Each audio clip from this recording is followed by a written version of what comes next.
If your Dell Inspiron 2-in-1 gets stuck on a black screen, follow the step-by-step guide as we troubleshoot boot issues, repair Windows, restore system files, and recover your laptop using built-in tools. A lot of errors pertain to this problem, and we're going to go ahead and jump into what should hopefully be a pretty straightforward process, guys. And we're going to go ahead and jump right into it. First thing I'd recommend doing would be to actually go ahead and boot to the troubleshooting utility on Windows 11. So if you do a hard power off 3 times in a row, Windows should automatically attempt to launch the startup prepare utility. And if it doesn't find anything, it will give you the option to select advanced settings, in which case it will take you to a screen that looks like this. Now, if it does not take you to a screen that looks like this, or you're unable to get to that, you can also download the Windows 10 Media Creation Utility, or Windows 11. They probably will make a creation utility for Windows 11 at some point. And it doesn't really matter, you can actually run the Windows 10 utility on Windows 11 as far as I'm aware. And you should be able to run the troubleshooting utilities built in within it. So you just would go ahead and download it to an ISO file and then burn it to a DVD or USB. It'd have to be about 4 gigabytes or more. It couldn't be a small USB flash drive, and it couldn't be a CD. It'd have to be a DVD. And then you'd boot your computer from it. So depending on the computer manufacturer, you'd have to tap a different key on your keyboard in order to launch that menu, in order to select what boot drive you want to go off of. So it could be anything between the escape key, F2, F8, F12, for example. And those are the function keys on the top of your keyboard.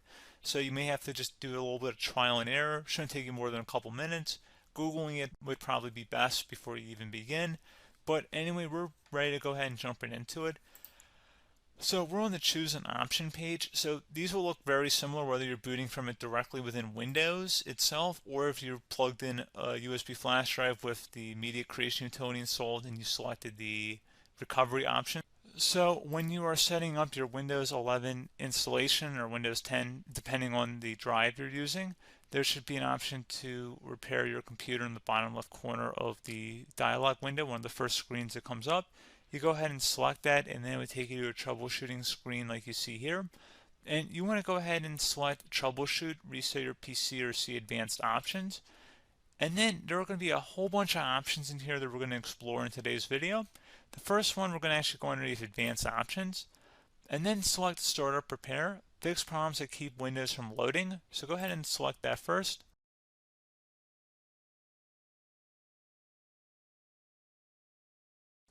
Okay, so you can see it could now repair our PC. That was our first option we could try. Something else, if we go back into advanced options here, and then select troubleshoot, we're going to go underneath advanced options again. You can go ahead and actually access safe mode by selecting startup settings. And then if you select the restart button, you have the option on the screen, select safe mode with networking, which will give you a key on the screen. It'll tell you which key to press to enter that. I believe it's the F7 key. It'll do that for you. I'm not going to go over that in today's tutorial because I don't really want to go into safe mode, but you're more than welcome to attempt that by going into here and then selecting restart. Again, it'll launch another screen. It'll say what key do you want to press, and it'll give you like 7 or 8 different options, and you want to select safe mode with networking. There's also an option for a command prompt too, but that's going to be something we're going to cover later in this video, and we don't even have to go through that in order to access it. So that's why I'm not going to really push for that, because unless you know exactly what's causing the problem, you probably don't need to go into safe mode. Unless you're trying to recover files, in which case then you definitely can go into safe mode, but we're trying to actually recover our computer here. So I hope that makes sense. Something else we can also try here as well would be to uninstall updates, remove recently installed quality or feature updates from Windows. So if you go ahead and select that, you can uninstall the latest quality updates, which generally is the more day-to-day updates. Feature updates are the less regularly released ones, like the big ones. I would equate it to service packs in like Windows 7 and Windows Vista and Windows XP. So larger updates that occur once or twice a year at most.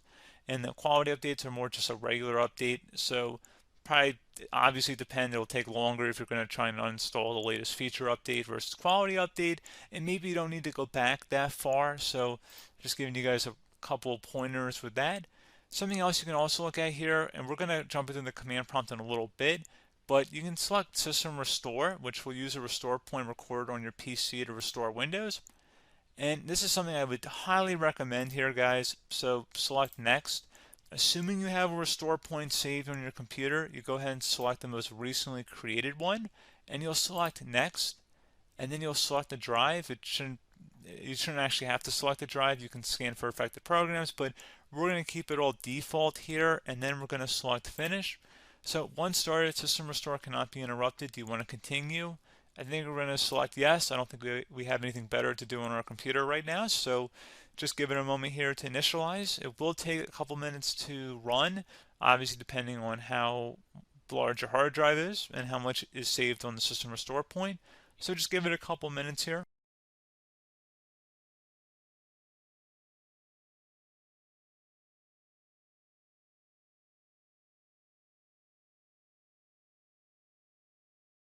Okay, so you can see the system has been restored successfully. We're going to go over a couple different methods in addition to that if that did not work. So I'm just going to pause the video and we're going to start back on the recovery screen that we started with. Okay, so a couple other things we can try here too. If you go back into troubleshoot, you can select reset your PC, let you choose to keep or remove your personal files and then reinstalls Windows. You can select to keep my files, which will remove apps and settings but keeps your personal files.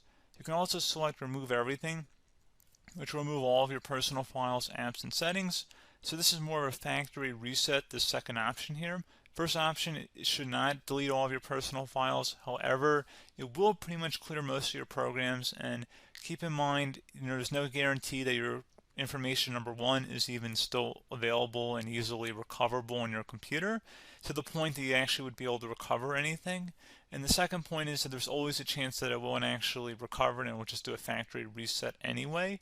So there's no guarantee that actually would keep your files anyway. So I would recommend trying to get a recovery tool and backing that up first before selecting it anyway. But again, those are a couple different options. And then something else you can try here if you go back to the choose an option. Another option, if you go underneath choose an option and select troubleshoot, advanced options, and now select where it says command prompt. Okay, so the first thing we should do is type our main hard drive here. In most cases, it should be the C drive. So you just do a C colon and then hit enter on your keyboard.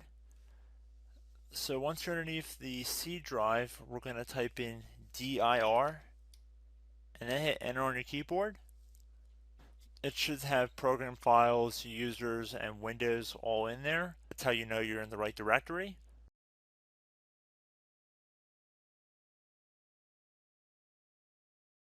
In some cases, it might be the D drive as well, so just keep that in mind.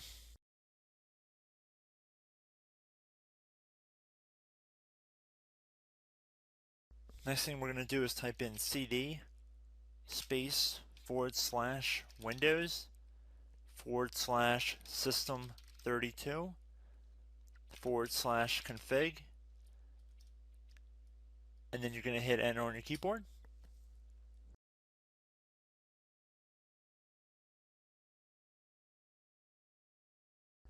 So now you're going to type md space backup.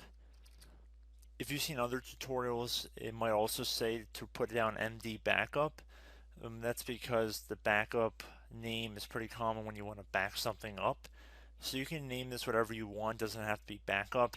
So if you've already made a backup folder in the past, you could do backup 1, for example. So once you're done setting the name you want the backup to be called, hit enter on your keyboard again.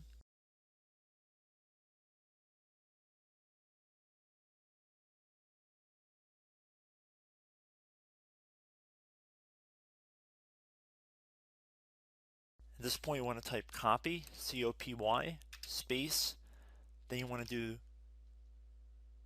the star symbol above the 8 key, then do a period or a dot, whatever you want to call it, then another star sign, and then another space, and then type backup, and then hit enter on your keyboard.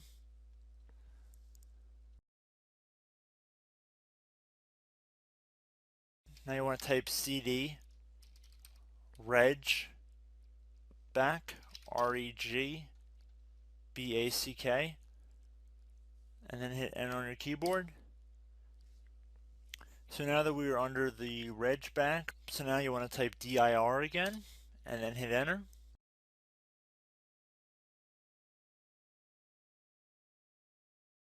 So now at this point we're going to type copy again. So copy, space, star sign, dot, another star sign, space, and then 2 dots. So we're going to type copy, space, star sign, dot, sign,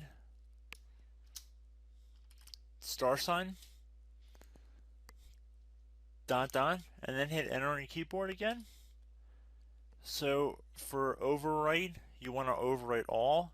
So type A on your keyboard, so capital A, and then hit enter on your keyboard.